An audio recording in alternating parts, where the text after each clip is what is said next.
Potentially one of the most fun and interesting things to do in Guild Wars 2 is character creation. There are so many options to choose from that you immediately become closer to your character with the personal touches that you give to him or her. The most amazing part is that it doesn't end there. Later on, you will have the opportunity to change the way your character looks with a total makeover kit, which will give you access to exclusive colours, faces and hairstyles. You can preview these bonus items by visiting a preview makeover NPC in many places around Tyria. The easiest one to find is inside the trading post building in Lion's Arch. Just there.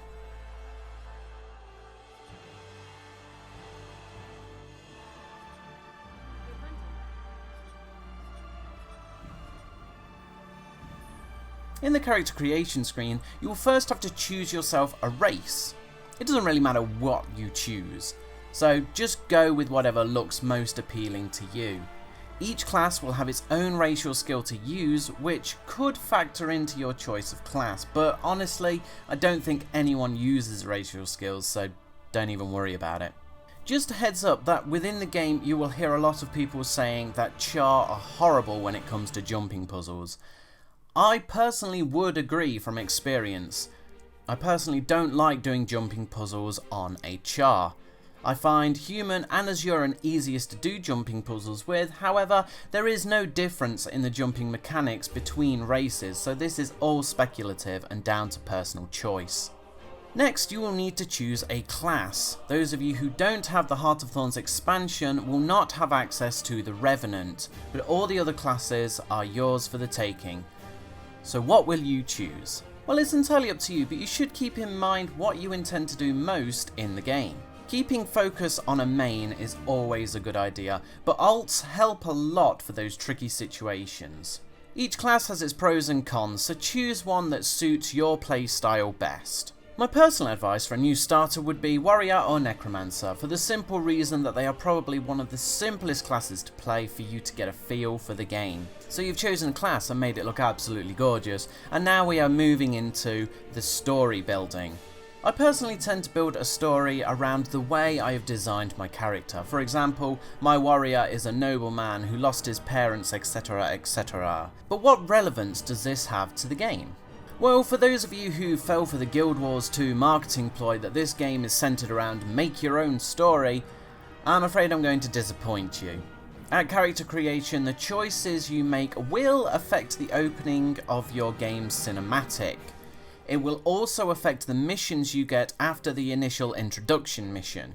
But gradually, as you progress through your story, you will begin to fall into line with every other player, right up to the point when you finish the personal story and end up in the exact same place as every other player. So sure, it's nice to choose your story at character creation, but overall it has very little impact on your character's progression. So don't put any pressure on yourself for thinking you made the wrong choice during character creation. Once you finish creating your character, you're ready to head into Tyria.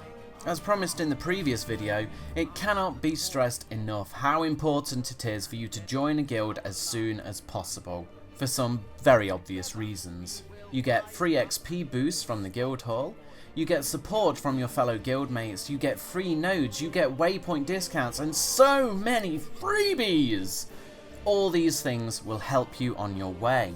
My guild is called Exodus of the Elder Dragons. You can join us by going to our website www.gw2gods.com/join. Fill in the form and you're invited to join. Press G in-game and accept the invite. Bang! Done! Let the good times roll. One thing you should know about guilds is they are bound to each character, not your account, and you can join multiple guilds. Be sure to check with your guild about their representation rules that they have in place. If they require 100% representation and you represent another guild for a period of time, you may be kicked, and we don't want that. To represent a guild, simply press G and click on the checkbox icon next to the guild you want to represent. As soon as you represent a guild, you will gain all the benefits instantly. Remember to do this on each of your characters, as while you are not representing a guild, you will not get any benefits. So now that you have a guild, the first thing you should do is press G and click the guild hall button in the top left of the screen. We will discuss guild halls in more depth later on, but for now make your way over to the tavern. When you arrive, you'll see a few NPCs. Have a chat with this guy and get yourself a free XP potion. Now to go back to where you were before, press G again and click Leave Guild Hall, and you will return to the place where you were before you entered. So now you have a free XP boost, a guild full of people to help you out, and a shiny new character in a world full of things to do. What do you do first? Well, it's my personal opinion that you should enter into the world maps, ignoring your personal story for now, and unlock as many waypoints as humanly, silvarily possible. But why? Well, a player without waypoints hinders both himself and his teammates. After all, no one likes waiting around to enter a dungeon while a teammate runs from a destination which is 3 maps away. So make sure you run to as many waypoints as you can and flick between maps to get them. Even if that map is too high level for you, simply run into the map, unlock the first waypoint you see, and then get the hell out of there. At least this way, later on you'll be strong enough to enter that map and you can simply use the waypoint to get there. Waypoints are so important to getting around quickly for world events, so be sure to unlock them all as soon as you can, starting with the starter maps, level 1 to 15 areas.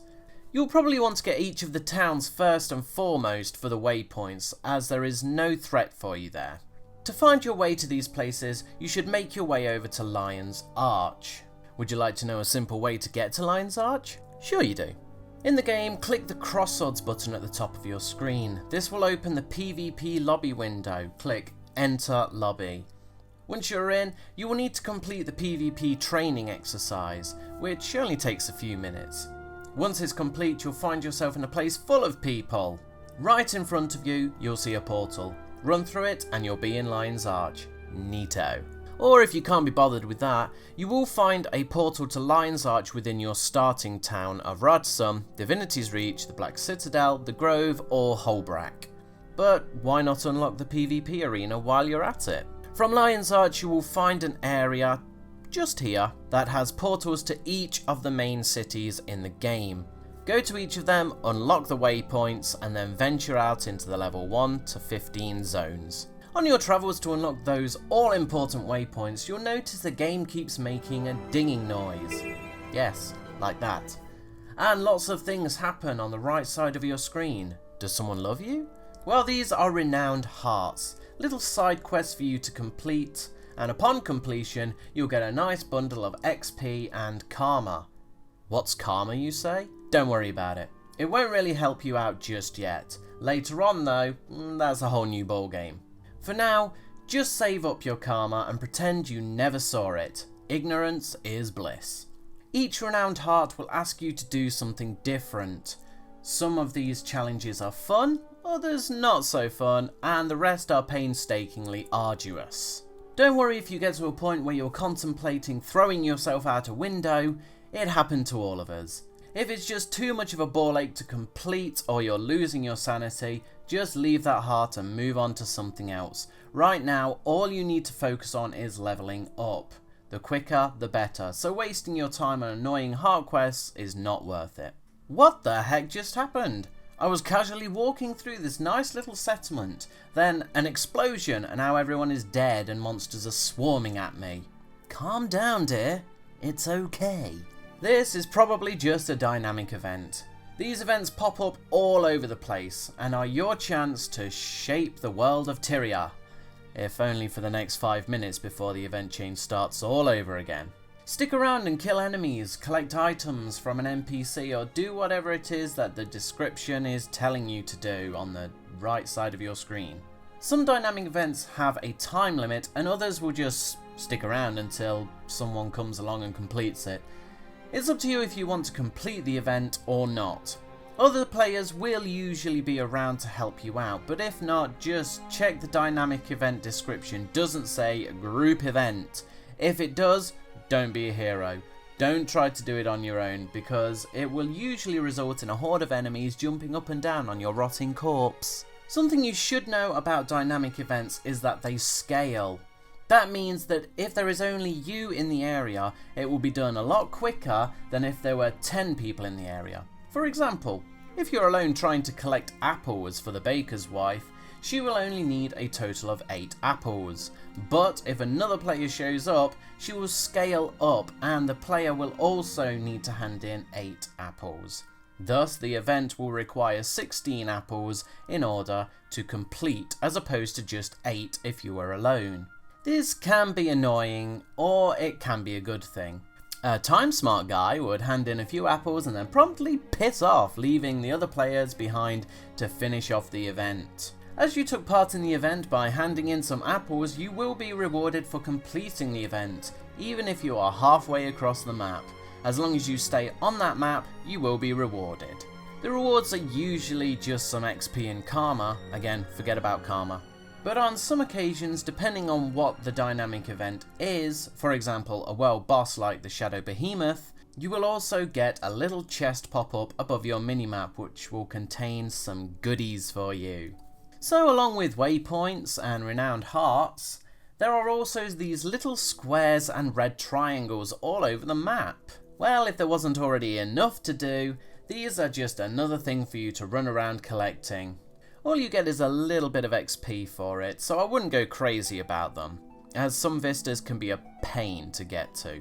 But if you happen to find one, go ahead and activate it. It's one less you'll have to worry about later. Points of interest and waypoints are a handy thing to unlock later in your progression, as they are linkable. By linkable, I mean that you can hold down Shift or Control and click them to create a chat link, which will then be pasted into your chat box. Go ahead, give it a try now. Granted, you'll confuse the crap out of everyone, but just tell them that Game Slobs told you to do it and they'll understand. Maybe. Linking waypoints and points of interest is very useful when you need help with something or want to inform players of your location. For example, if you want to kill a certain boss, you can link the waypoint to your guild chat and scream, "Help me!" and watch as people from your guild come rushing to your rescue. Or not, in some cases. So there's just one more thing on the map that you will have seen, a little yellow triangle icon. That's a hero point. You're going to need them. Get as many as you can on your travels. As you start to unlock hero points, you can start teaching yourself new skills. These skills will really help later on when you reach level 80 and want to set yourself up with a permanent build. We will discuss builds in another video. Some hero points can be pretty tricky, so it helps to ask for help from your guild or random strangers on the map. The players of Guild Wars 2 are usually pretty helpful, so you should get the help you need with hero points if necessary. Hero points can vary between channeling and killing bosses. The channeling ones are the easiest, so go for those first. Once you have enough skill points, you'll see your hero icon flash at the top of your screen. Hit the H button, and then click the hero point icon on the left side of the hero panel. This is your training tab. From here you can start to spend your hero points to unlock skills. At this point in time, I would recommend just unlocking anything and try to keep an eye out for anything that enhances your power, precision or ferocity. This will help you to take mobs down quickly. Also, any swiftness skills will help you to get around maps a lot more quickly. If you've been good enough to have found and unlocked all waypoints, vistas, points of interest, map segments and hero points, you will earn yourself a map completion chest, which will reward you with a large amount of XP and an item of some description and amount. So I would try to do that on the starter level maps 1 to 15 to boost your level high enough to move on to some of the higher level maps. I've mentioned a few times in this video about having people with you. We are now going to move on to the next video, Playing Together, where I'll teach you all there is to know about getting into a party or squad and finding your friends and guildmates. But for now, I'd really appreciate it if you consider supporting my channel by hitting the subscribe button and maybe give this video a thumbs up if you found it helpful. I appreciate all your support. Thanks very much for watching and I'll see you in the next video.